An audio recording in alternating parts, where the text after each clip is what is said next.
ICC champions trophy 2025లో భాగంగా జరిగిన 5వ మ్యాచ్లో చిరకాల ప్రత్యర్థులు భారత్ వర్సెస్ పాకిస్తాన్ తలపడ్డాయి భయ్య. సో ఈ మ్యాచ్లో భారత బ్యాటింగ్ బౌలింగ్లోనూ అదరగొట్టిందనే చెప్పాలి. పాకిస్తాన్ను 6 వికెట్ల తేడాతో ఓడించింది.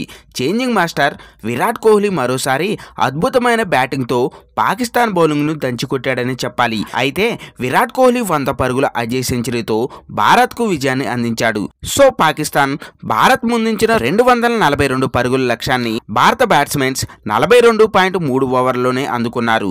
సో ఈ విజయంతో ఛాంపియన్స్ ట్రోఫీ 2025లో భారత జట్టు సెమీఫైనల్కు చేరుకుంది. అండ్ అలాగే వరుసగా 2 మ్యాచ్లలో ఓడిపోయిన పాకిస్తాన్ సెమీస్ రేస్ నుంచి అవుట్ అయింది. అయితే పాకిస్తాన్ పై రోహిత్ శర్మ కెప్టెన్సీలోని భారత జట్టు గెలవడానికి 5 ప్రధాన కారణాలేంటో ఈ వీడియోలో అయితే తెలుసుకుందాం. ఫ్రెండ్స్, వీడియోలకు వెళ్లే ముందు ఒక లైక్ వేసుకొని కొత్తగా మన ఛానల్ని చూస్తున్నట్టయితే ప్లీజ్ సబ్స్క్రైబ్ చేసుకోండి.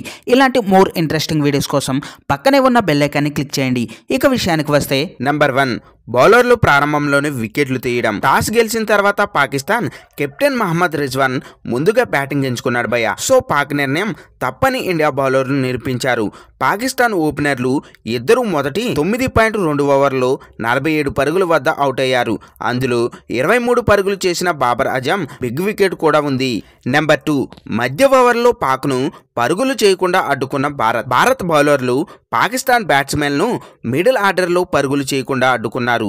దీంతో రన్ రేట్ చాలా వరకు తగ్గిపోయిందనే చెప్పాలి. పాక్ పెద్ద స్కోర్ చేయలేకపోయింది. ఇది భారత జట్టుకు లభించింది. సౌద్ షకీల్ మహమ్మద్ రిజ్వాన్ 104 పరుగుల భాగస్వామ్యాన్ని నెలకొల్పినప్పటికీ దానికోసం 144 బంతులు తీసుకున్నారు. నెంబర్ 3, 8 మంది పాకిస్తాన్ బ్యాట్స్మెన్ 100 పరుగుల లోపు అవుట్ అవడం. పాకిస్తాన్ ఆరంభంలో కొంచెం మెరుగైన స్థితిలో కనిపించింది. సో ఆ తర్వాత కూడా మెరుగైన స్థితికి వెళ్తున్నట్టుగా ముందుకు సాగింది. అయితే మహమ్మద్ రిజ్వాన్ 151 పరుగుల వద్ద అవుట్ అవగానే 8 మంది వికెట్లు ఒకదాని తర్వాత ఒకటి వరుసగా పడిపోయాయి. ఆ తర్వాత 90 పరుగులకే ఆల్అవుట్ అయింది. దీని కారణంగా పాకిస్తాన్ 241 పరుగులు మాత్రమే చేయగలిగింది. నెంబర్ 4, చేంజింగ్లో భారత్కు మంచి ఆరంభం లభించింది. 242 పరుగుల లక్ష్యాన్ని ఛేదించే క్రమంలో భారత బ్యాట్స్మెన్ వేగంగా ఆరంభించారు. మొదట రోహిత్ శర్మ 20 పరుగులు, ఆ తర్వాత శుభ్మన్ గిల్ 46 పరుగులు చేశారు. దీని కారణంగా జట్టుకు మంచి ఆరంభం లభించిందనే చెప్పాలి. Number 5, Virat Kohli century, Shreyas Iyer classic innings. చాలా కాలంగా ఫామ్లో ఇబ్బంది పడుతున్న విరాట్ కోహ్లీ పాకిస్తాన్పై అద్భుతమైన ఇన్నింగ్స్తో ఫామ్లోకి వచ్చాడని చెప్పాలి.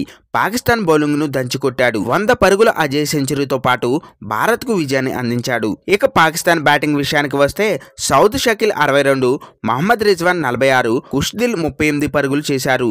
కుల్దీప్ యాదవ్ 3 వికెట్లు పడగొట్టగా హార్దిక్ పాండ్యా 2 వికెట్లు పడగొట్టారు. ఇక భారత్ బ్యాటింగ్ విషయానికి వస్తే విరాట్ కోహ్లీ 100 పరుగులు చేయగా శ్రేయస్ అయ్యర్ 56, గిల్ 46, రోహిత్ శర్మ 20 పరుగులు చేశారు. ఫ్రెండ్స్, దీనిపై మీ అభిప్రాయాలు కింద కామెంట్స్ రూపంలో తెలియజేయండి.